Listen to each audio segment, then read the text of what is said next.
باننا غادي جيت على حساب باش نشوف شي واحد من الاصدقاء ديالنا هنا مربانا تكون عنده النتوه ديال هذاك الفصيله اللي كانت، والحمد لله تلاقيت مع الاخ حمزه.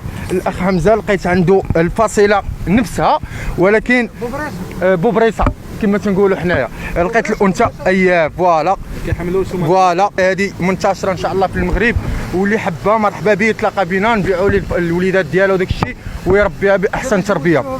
فوالا دابا انا يلاه تلاقيت معاه غنتفاهم انا وياه على المهر، على كيفاش غادي يتم الكوب ديالهم، ونشوفوا عاد من غادي يبقاو في هذه الفتره ديال التزاوج بينما الانثى طرحت الولاده ديالها.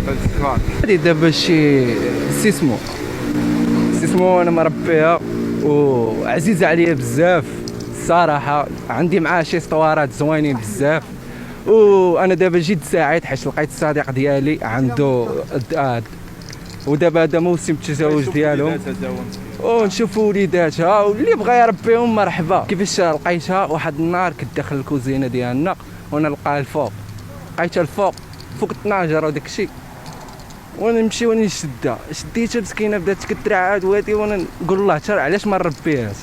صافي ربيتها ودخلت مع هاد الناس لواحد المجموعه، لقيتهم كيدويو على هادشي واستفدت بزاف.